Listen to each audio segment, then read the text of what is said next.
Coming up on Mountain News this morning, we'll take a look at the ongoing efforts to stop a train full of coal from leaving Harlan County by Black Jewel miners looking for answers.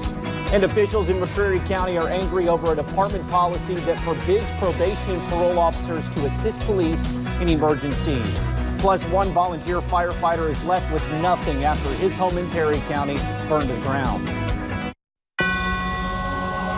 Dedicated to Eastern and Southern Kentucky, this is WYMT Mountain News This Morning.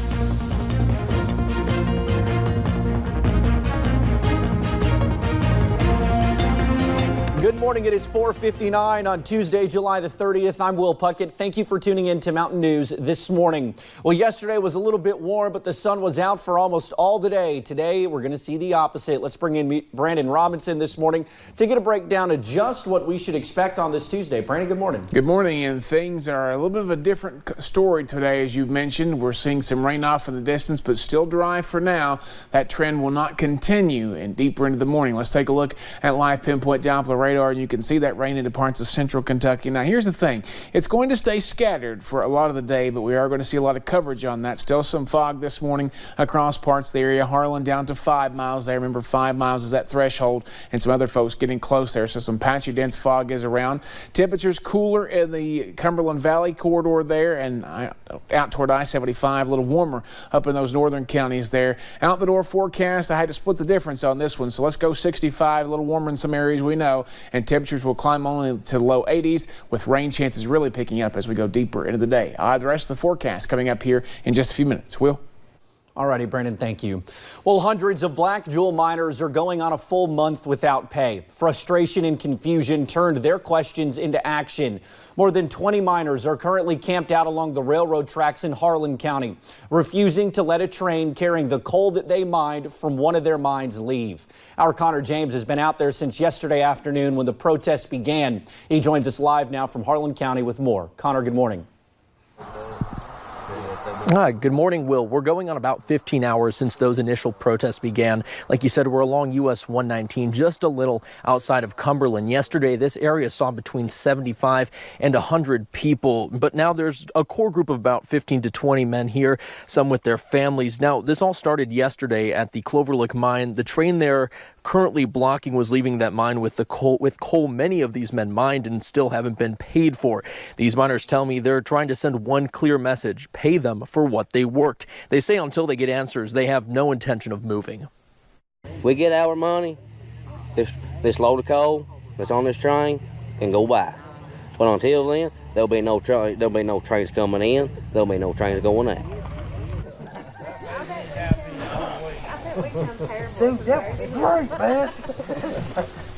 Now, Will, we have been told by the city of Cumberland that they won't be sending a police presence out here. Folks here kind of speculate if there is any sort of law enforcement, it will come from CXS themselves. Also, kind of important to note, tomorrow Black Jewel will be back in court. We'll hopefully have more answers then. Obviously, this is something we're going to be tracking throughout the morning. Will. Thank you, Connor. Just an absolutely heartbreaking story this has been for the past month. We appreciate your hard work. We'll be back with you in about half an hour. Thanks again, Connor. Now, an Eastern Kentucky organization is trying to help those miners find new job opportunities. WYMT's Madison Pergram has that part of the story.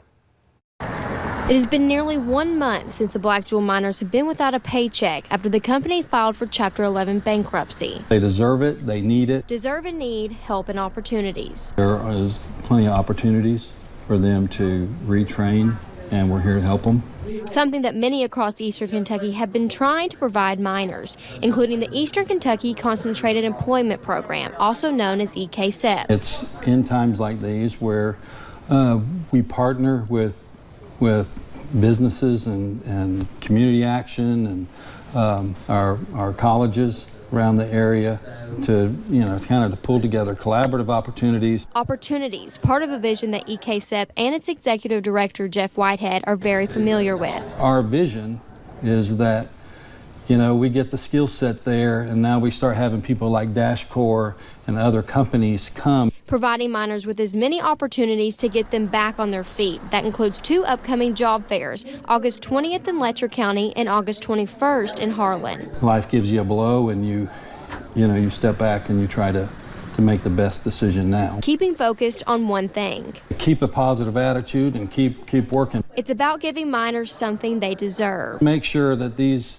guys get what they've been working for a long time. Continuing to give hope in times of uncertainty. In Hazard, Madison Pergram, WYMT Mountain News. Now, if you're looking for more information on these job fairs, we have contact numbers on our website at WYMT.com. Well, after the shooting of Deputy Tyler Watkins on July 16th, officials in McCreary County are angry over a department policy that forbids probation and parole officers to assist other agencies.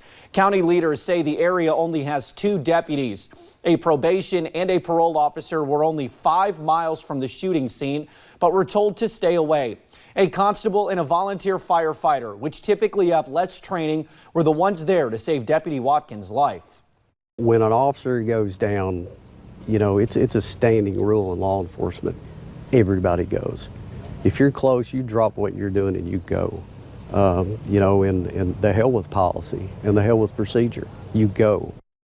The Department of Corrections defended the policy, saying because probation and parole officers are not trained to be first responders, they could potentially hinder police response. Well, thank you for getting your day started with us right here on Mountain News this morning. Later, TSA officials were stunned to find a missile launcher. Yes, a missile launcher in one passenger's checked luggage. Fog is the main concern for your morning drive, but rain chances will be around for the trip home. I'll track them out for you in about 3 minutes.